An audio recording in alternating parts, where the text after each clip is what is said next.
La posibilidad de que estemos solos en el universo es cada vez más remota. Incluso la ciencia busca vida más allá. En el episodio de hoy veremos de qué se trata el misterioso grupo Majestic 12, el cual dicen que su objetivo es ocultar toda la evidencia del fenómeno ovni y estudiar su tecnología, hasta la increíble abducción reptiliana de un hombre en Italia. Esto es 10 cosas que te harán creer en extraterrestres.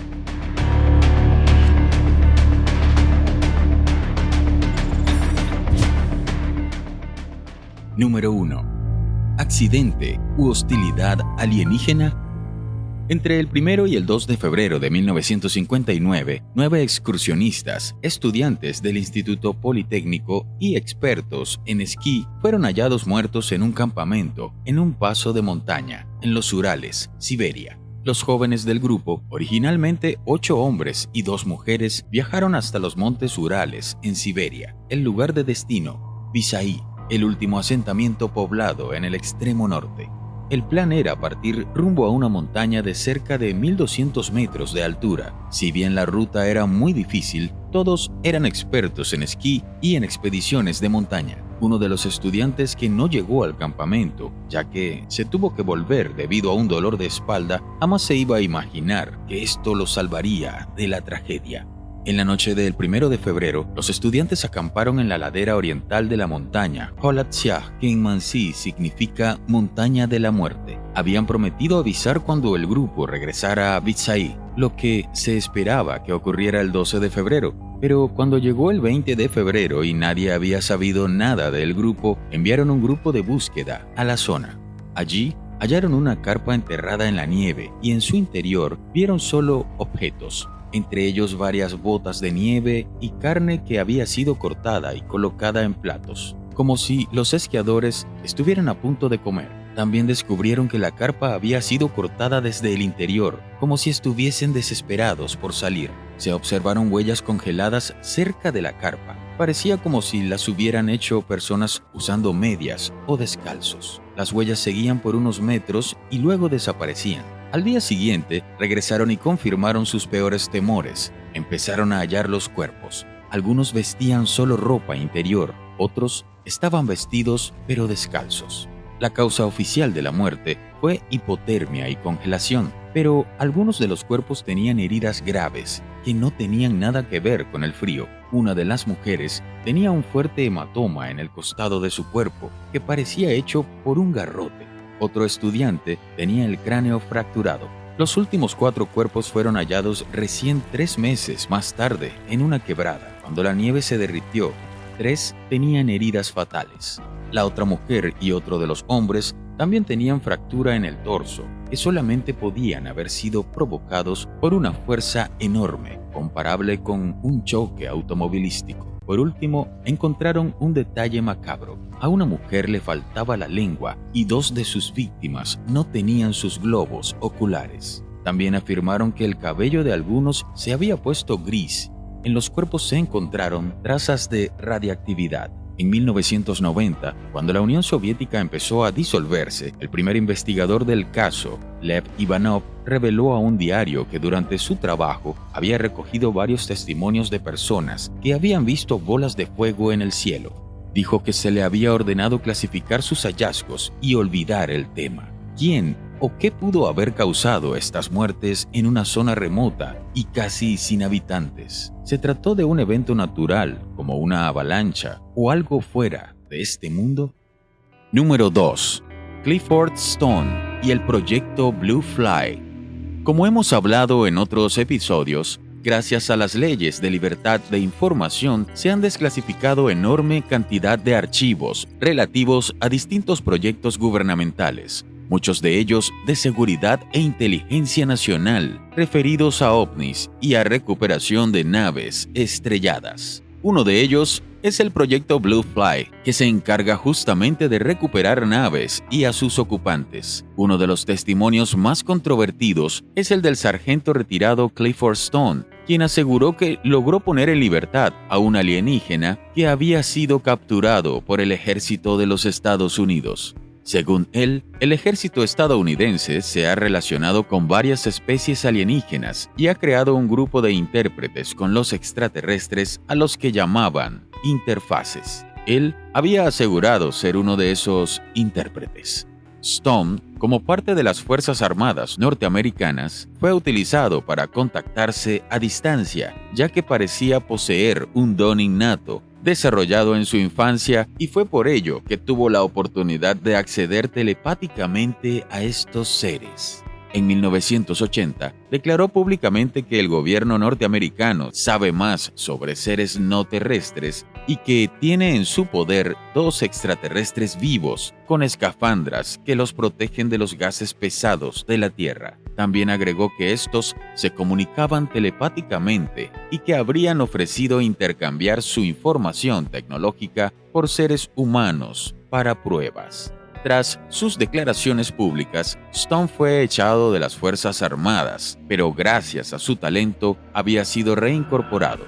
Él era el único que podía tener contacto telepático con los extranjeros. Fue así que se habrían enterado de la existencia de 57 especies extraterrestres. Muchos eran huéspedes tecnológicos y, a la vez, prisioneros potencialmente peligrosos. La interacción de Stone con estos seres no fue gratuita. Él sentía lo que ellos sentían al estar conectado telepáticamente. Quizás esto influyó en el militar para organizar un plan de fuga y hacerlos escapar, a pesar de que casi pierde su vida en ello. Clifford Stone fue uno de los disertantes en el Project Disclosure, evento organizado por Steven Greer en el año 2001 con la finalidad de que cada uno de los testigos fuese llamado a declarar y presentar ante el Congreso de los Estados Unidos toda la información que conoce sobre el fenómeno extraterrestre y su ocultamiento por parte de grupos de poder. Allí presentó toda la evidencia que poseía del proyecto Blue Fly. Número 3. La visión remota. Esta es la capacidad psíquica de recibir información o impresiones de un evento, persona, objeto o lugar que se encuentran a gran distancia. Es considerada como una forma de percepción extrasensorial. El término se dio a conocer durante los años 70 por los físicos Harold Puthoff y Russell Targ, parapsicólogos del Instituto de Investigación de Stanford, para separarlo de la clarividencia. Por lo general, se espera que un espectador remoto brinde información sobre un objeto, evento, persona o ubicación que está oculta a la vista física y separada a cierta distancia.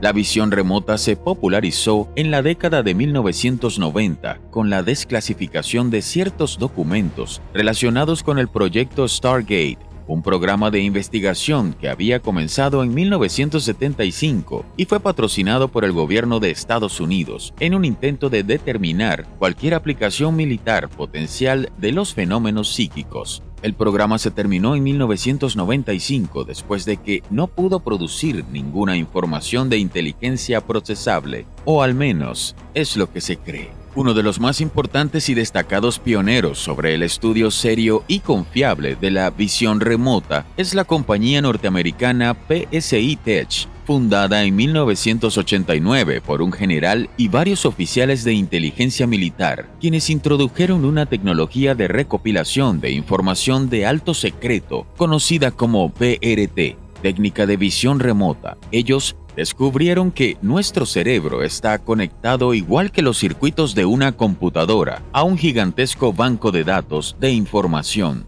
Esta biblioteca de datos contiene los planos de todo lo que ha existido, existe y existirá en el universo. También se le conoce como la Matrix. La información del objeto se convierte en palabras y bocetos utilizando solo un bolígrafo y papel. Asimismo, existe la posibilidad de grabar o filmar las sesiones relatadas por los sujetos de experimentación. Durante este proceso, el psíquico se vincula directamente con el inconsciente colectivo y funciona sin importar la distancia, el tiempo o el espacio. Lo más increíble es que los nombres de los participantes de algunos de los proyectos aparecen en la documentación desclasificada y estas personas han relatado en varios medios que además de aquellos proyectos oficiales utilizaron su habilidad para investigar asuntos de su interés, entre ellos el fenómeno OVNI y la vida extraterrestre. Si quieres saber más sobre el proyecto Stargate y la visión remota, hazte miembro de nuestro canal. Allí estaremos develando más información. Número 4. Las esferas de Klerksdorp. En la ciudad de Ottosdal, en Sudáfrica, se hallaron unas extrañas esferas metálicas. Estas fueron encontradas de forma paulatina por diferentes mineros que se encontraban operando sobre estratos precámbricos, datados con una antigüedad de hace alrededor de 2.800 millones de años. Los trabajadores se encontraron con más de 200 esferas metálicas de entre 2 y 10 centímetros de diámetro, a simple vista, hechas en pirita. Llama la atención que su interior está hueco. Algunas de las esferas han sido seccionadas por los investigadores y se ha descubierto que albergan en su interior un material esponjoso que al entrar en contacto con el oxígeno del aire se desvanece rápidamente. Todas las esferas presentan forma perfectamente redondeadas y una superficie pulida con una línea recta rodeando el diámetro mayor que frecuentemente aparece acompañada de otras dos líneas paralelas distribuidas hacia un lado y hacia el otro de la línea central. Debido al hecho de que han aparecido enterradas en una capa geológica cuya antigüedad aparente provoca gran contrariedad entre la ciencia oficial, son muchos los especialistas que opinan que las esferas pertenecieron a una civilización tecnológicamente avanzada y extinta hace más de 2.800 millones de años, cuando la roca que las contenía comenzó a solidificarse. Actualmente, algunas de ellas están expuestas en el Museo Klerksdorp, Sudáfrica. Se desconoce el paradero del resto de las esferas. Según Rolf Marx, curador del museo, una de las esferas empezó a dar vueltas sobre sí misma, estando dentro de una vitrina de cristal sin vibraciones externas. Este misterioso suceso ha fascinado a más de uno y a raíz de esto se han realizado más experimentos para tratar de explicar tales reacciones. ¿Podemos clasificar estas esferas como una OPART? ¿Son vestigios de civilizaciones avanzadas en la antigüedad? Tal vez lo sean. Número 5. El Majestic 12.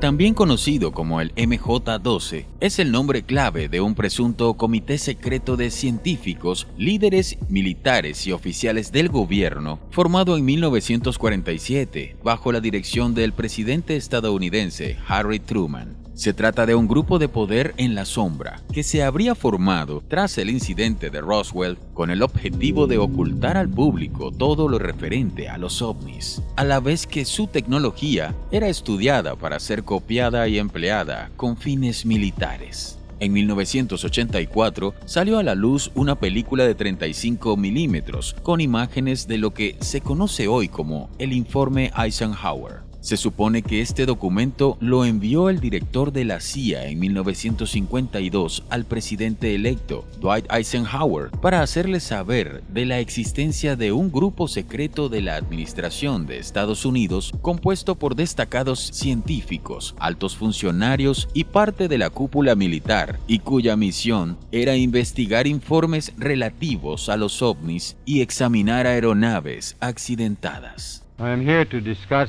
the so-called flying saucers.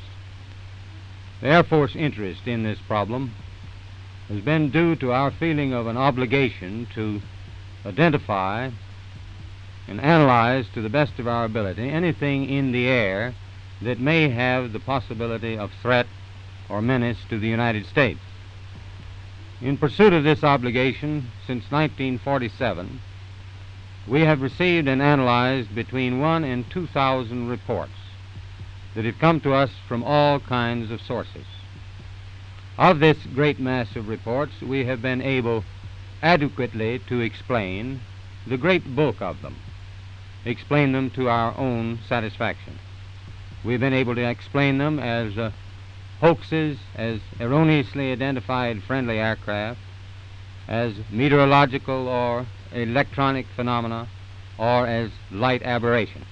However, there have been a certain percentage of this volume of reports that have been made by credible observers of relatively incredible things.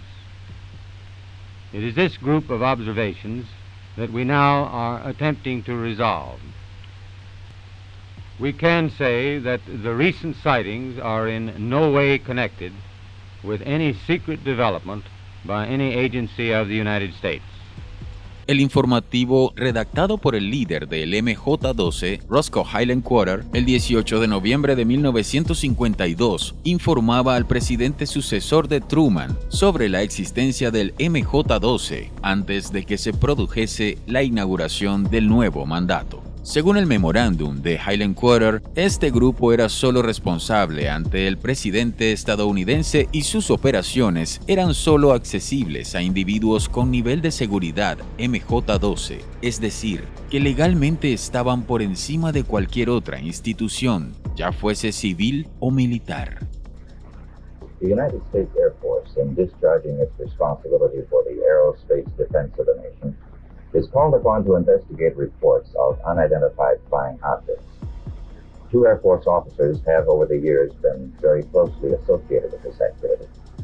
Lieutenant Colonel Lawrence Stacker was formerly the chief spokesman for the Air Force on the matter, and Major Hector Quintanilla is now the chief of Project Blue Book.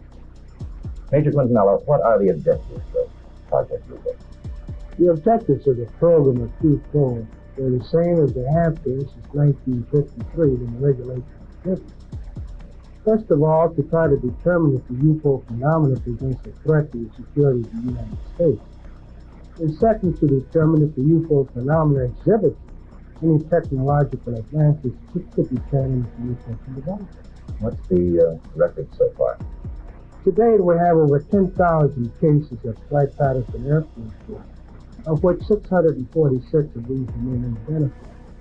That's not to say that we could not have identified more cases if we had gotten to the observer quickly and checked the local activity.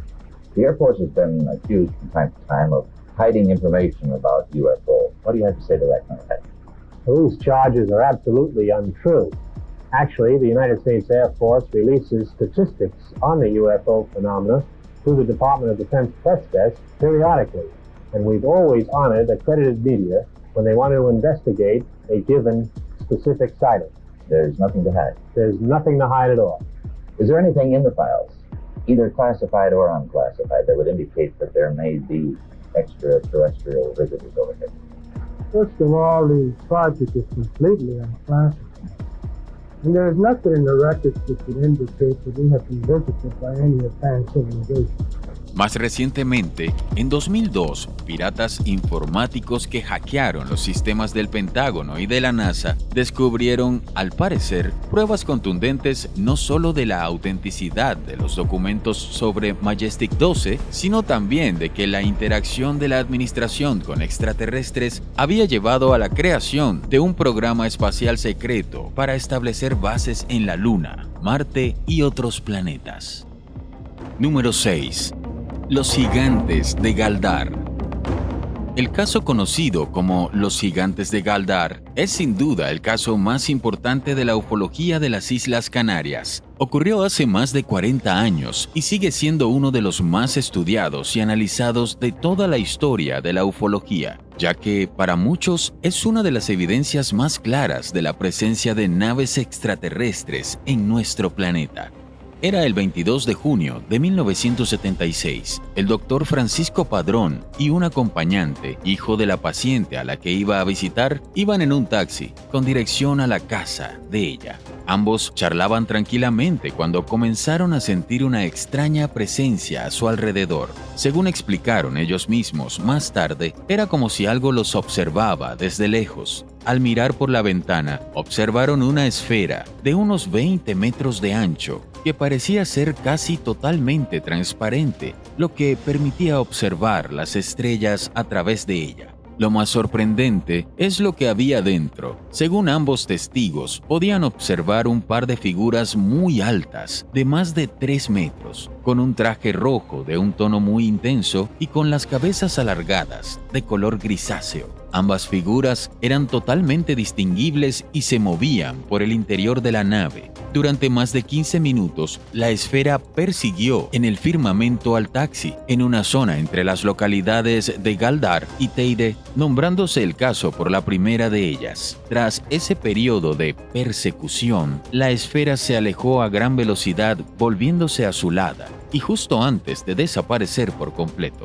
El suceso no pasó desapercibido. Fueron decenas los testigos de aquel extraño evento. Al día siguiente, varios diarios se hicieron eco de la historia, aludiendo a una extraña esfera translúcida, pero sin comentar nada de sus supuestos tripulantes. Padrón no tuvo ningún problema en comentar lo que vio, aportando datos muy concretos acerca de la esfera y de los supuestos gigantes de su interior. Sin embargo, a los pocos días del suceso y habiendo conseguido ya notoriedad dentro de las islas por las noticias, el doctor Padrón recibió la visita de varias personas del ejército español que querían conocer detalladamente su historia. Muchos afirman que aquella visita no era precisamente de cortesía, sino que el ejército buscaba tapar lo sucedido, ya que tenía que ver con algún tipo de nave alienígena. Sin embargo, Padrón siguió contando su historia sin callar y dando entrevistas hasta casi el día de su muerte muchas décadas después. En esas entrevistas, Padrón se mostraba 100% seguro de que lo que habían visto eran seres de otro planeta.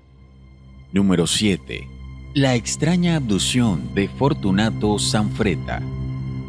El caso de Pier Fortunato Sanfretta es una de las abducciones mejor documentadas de toda Italia, así como también una de las más extrañas y bizarras. Sanfretta trabajaba como guardia privado cuando comenzó a experimentar encuentros cercanos con identidades alienígenas entre los años 1978 y 1981. Poco después de la medianoche, Fortunato estaba de servicio en un pueblo próximo a la ciudad de Génova. Era una noche oscura y el protagonista se encontraba conduciendo por la carretera. A medida que Sanfretta se acercaba a una casa de campo, su patrulla se detuvo sin razón alguna. El motor, las luces y la radio fallaron al mismo tiempo. En la oscuridad, el guardia pudo observar extrañas luces moviéndose sobre el jardín de la casa, por lo que decidió investigar qué estaba sucediendo. Al principio, pensó que eran ladrones y se trepó a un muro para intentar sorprenderlos. En un momento, sintió que alguien lo tocaba desde atrás. Al girarse, sus ojos no podían creer lo que veían.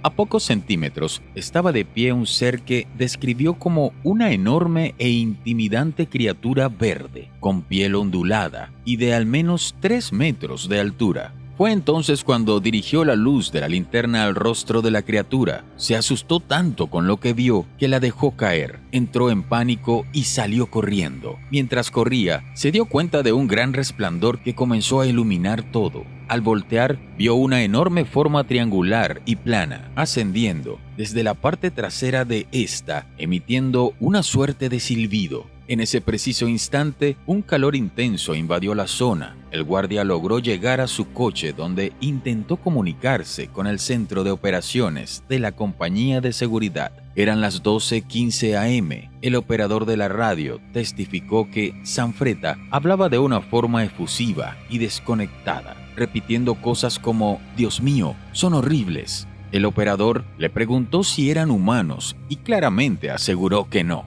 En ese punto de la conversación, la comunicación fue interrumpida abruptamente. Un par de horas después, otros guardias llegaron al lugar y encontraron a Sanfretta tirado en el terreno del frente de la casa. El hombre estaba confundido y excitado. Sus compañeros, al tocarlo, notaron que la ropa del hombre estaba caliente, algo muy inusual en una noche helada de la zona. La policía militar italiana se hizo presente en el lugar e iniciaron una investigación para averiguar qué había sucedido aquella noche. Lo primero que descubrieron fue una clara huella dejada en el terreno detrás de la casa de campo, como si un gran objeto de un peso considerable se hubiese posado allí. Había 2 marcas, ambas de 3 metros de diámetro y con forma de herradura. Mi gambe, quanto è vero, ho acceso la pila, ho cominciato a guardare e finché poi non l'ho visto in faccia.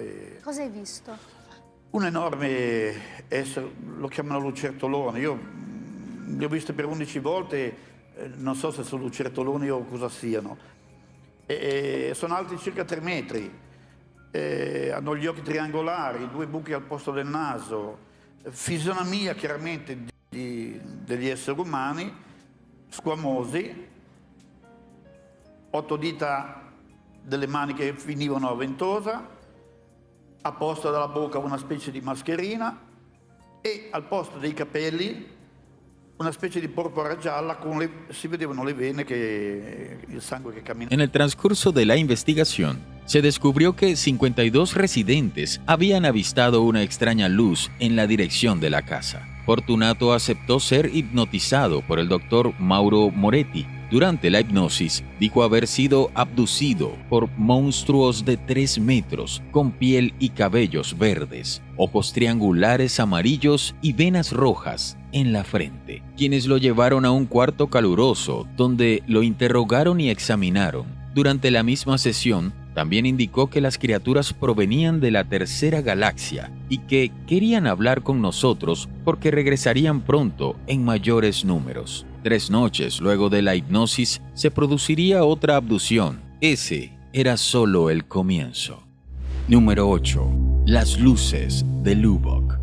Las luces de Lubbock fueron una formación inusual de luces vistas sobre la ciudad de Lubbock, Texas, entre agosto y septiembre de 1951. Estas luces fueron investigadas por la Fuerza Aérea de los Estados Unidos e inicialmente se creyó que eran causadas por un tipo de aves, pero concluyeron que no eran pájaros, tampoco supieron explicar de qué se trataba.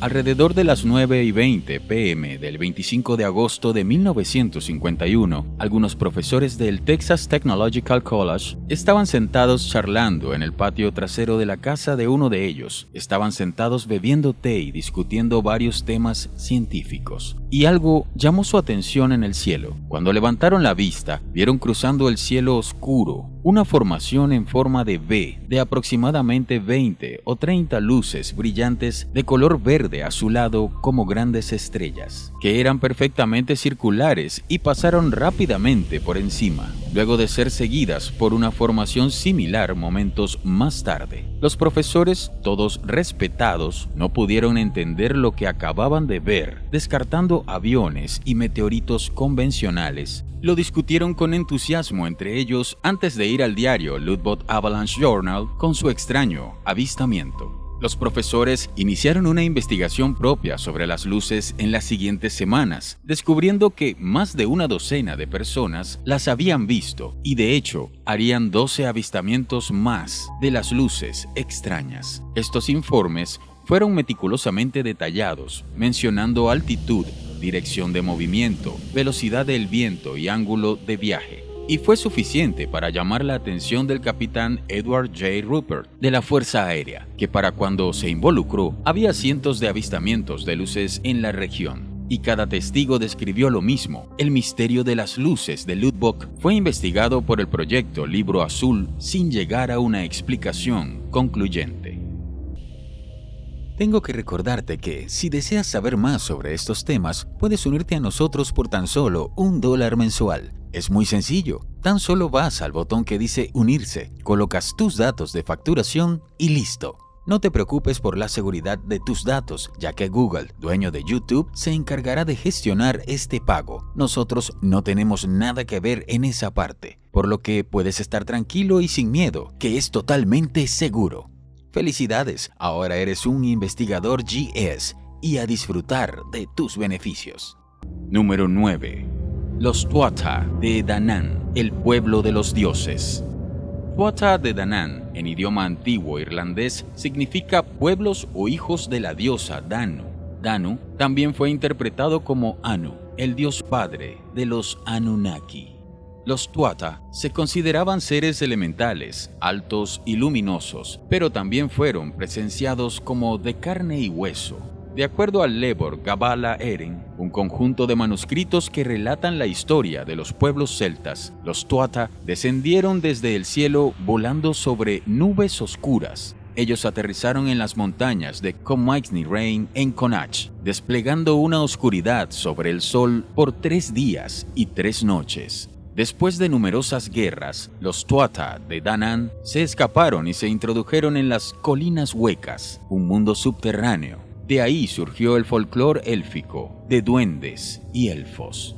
Este pueblo también se ha asociado con importantes sitios megalíticos como Newgrange. El mausoleo de Newgrange se remonta a 3.200 años antes de Cristo. Se encuentra a pocos kilómetros de Dublín, la capital de Irlanda, y es más antiguo incluso que las pirámides de Egipto y Stone Age. Pero lo más llamativo es que sigue siendo un enigma para los arqueólogos. No se sabe aún quiénes fueron las personas que fueron enterradas allí y tampoco se conoce quiénes fueron sus constructores, ni cómo lograron realizar una arquitectura tan compleja que se realizó usando puramente piedra y está tan perfectamente alineada con el sol del solsticio de invierno que es capaz de iluminar todo el interior. ¿Son acaso estas historias testimonios que los pueblos antiguos fueron visitados por seres de otros mundos que fueron confundidos con dioses? ¿Tú qué crees? Número 10. El Pentágono crea una nueva oficina para investigar UAPs.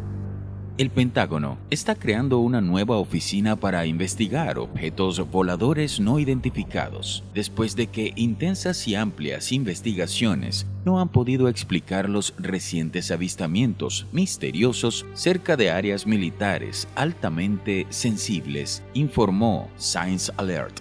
La orden se produjo 5 meses después de que un informe de inteligencia clasificado de los Estados Unidos sobre posibles ovnis extraterrestres no fuera concluyente. Podría explicar algunos incidentes reportados, pero no pudo explicar otros fenómenos, algunos filmados por pilotos cerca de áreas de pruebas militares. La nueva oficina se centrará en incidentes en o cerca de áreas designadas de espacio aéreo de uso especial, estrictamente controladas y bloqueadas de aviación general debido a sensibilidades de seguridad.